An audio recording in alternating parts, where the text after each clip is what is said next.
नमस्कार दोस्तों, आप सभी का स्वागत है हमारे YouTube चैनल पढ़िए ऑनलाइन में। दोस्तों मैं शशांक और मैं आज आपके लिए लेकर आया हूँ सूर्य ग्रहण और चंद्र ग्रहण से जुड़े वैज्ञानिक, भौगोलिक और ज्योतिषी तथ्यों के बारे में। तो चलिए हम बात करते हैं सूर्य ग्रहण और चंद्र ग्रहण के बारे में। साल 2017 अंतरिक्ष की कई खगोलिक घटनाओं का गवाह बनेगा। खगोल वैज्ञानिकों से मिली जानकारी के मुताबिक इस साल ग्रहण की 4 घटनाएं होंगी। इनमें से 2 सूर्य ग्रहण और 2 चंद्र ग्रहण है।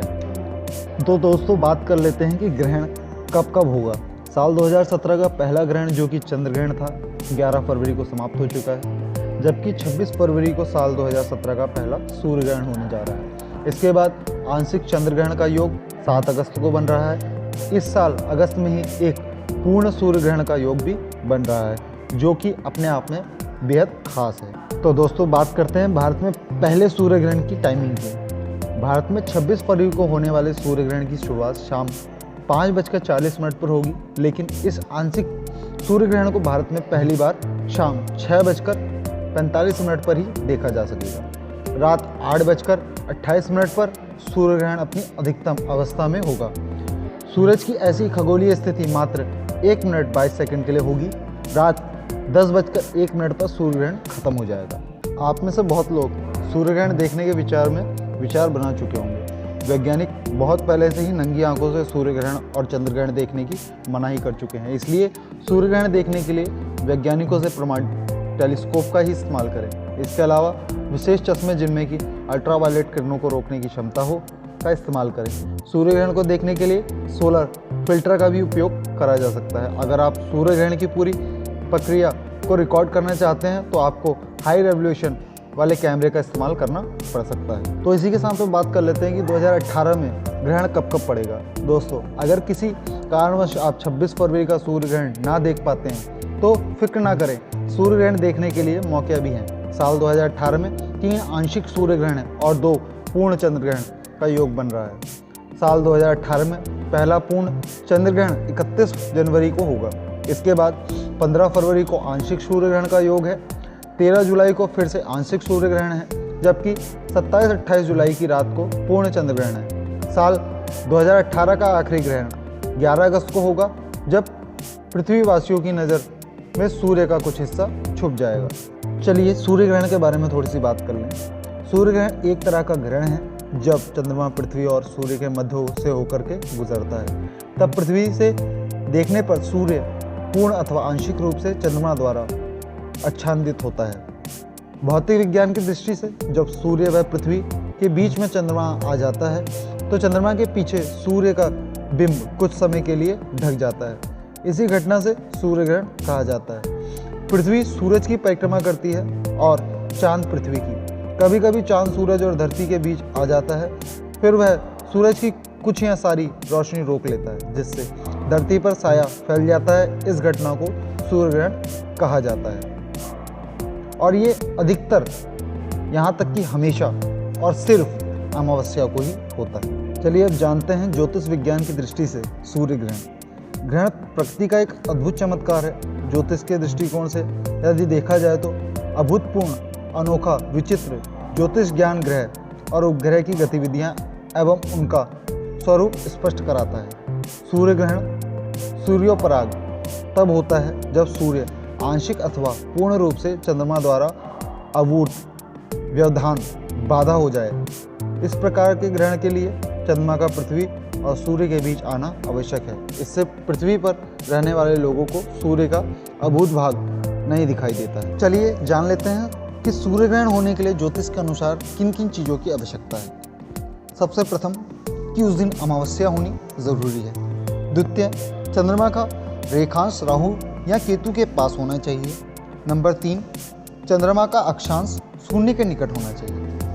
उत्तरी ध्रुव को दक्षिणी ध्रुव से मिलाने वाली रेखाओं को रेखांश कहा जाता है तथा भूमध्य रेखा को चारों वृत्ताकार में जाने वाली रेखाओं को अक्षांश के नाम से जाना जाता है। सूर्य ग्रहण सदैव अमावस्या को ही होता है, जब चंद्रमा क्षीणतम हो और सूर्य पूर्ण क्षमता संपन्न तथा दीप्त हो। चंद्रमा और राहु या केतु के रेखांश बहुत निकट होने चाहिए। चंद्रमा का अक्षांश लगभग 0 होना चाहिए और यह तब होगा जब चंद्र रवि मार्ग पर या रवि मार्ग के निकट हो।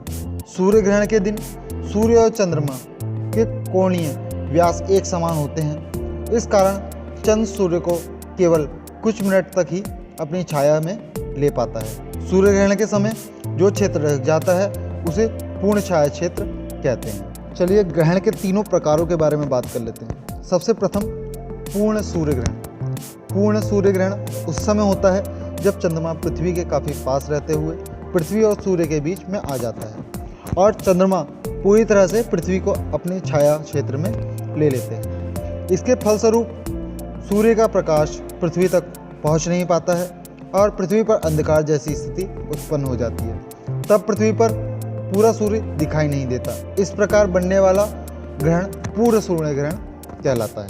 नंबर 2, आंशिक सूर्य ग्रहण। आंशिक सूर्य ग्रहण में जब चंद्रमा सूर्य और पृथ्वी के बीच में इस प्रकार आए कि सूर्य का कुछ ही भाग पृथ्वी से दिखाई नहीं देता है, अर्थात चंद्रमा सूर्य के केवल कुछ भाग को ही अपनी छाया में ले पाता है। इससे सूर्य का कुछ भाग ग्रहणग्रस्त में तथा कुछ भाग ग्रहण से अप्रभावित रहता है, तो पृथ्वी के उस भाग विशेष में लगा ग्रहण आंशिक सूर्य ग्रहण कहलाता है। नंबर 3, वाल्याकार सूर्य ग्रहण। वाल्याकार सूर्य ग्रहण में जब चंद्रमा पृथ्वी के काफ़ी दूर रहते हुए भी पृथ्वी और सूर्य के बीच में आ जाते हैं, अर्थात चंद्र सूर्य के इस प्रकार से ढकता है कि सूर्य का केवल मध्यभागी छाया क्षेत्र में आता है और पृथ्वी से देखने पर चंद्रमा द्वारा सूर्य पूरी तरह ढका दिखाई नहीं देता, बल्कि सूर्य के बाहर का क्षेत्र प्रकाशित होने के कारण कंगन या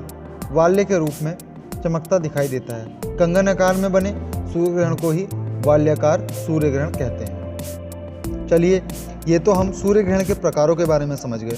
आगे हम और विषयों में बात करते हैं। दोस्तों, विज्ञान सूर्य ग्रहण के बारे में जो भी हमें बताता है या खगोल विज्ञान जो भी हमें बताता है, हम उससे ज़्यादा कुछ नहीं जानते, पर आप सबको ये जानना अति आवश्यक है कि सूर्य ग्रहण की जो घटना है वो घटना सिर्फ हमारी दृष्टि में आज या कल से नहीं है, ये वैदिक काल से भी पहले की घटना है। तो दोस्तों, इस पे थोड़ी सी नज़र डालते हैं कि वैदिक काल से पूर्व भी खगोलीय संरचना पर आधारित कैलेंडर बनाने की आवश्यकता अनुभव की गई।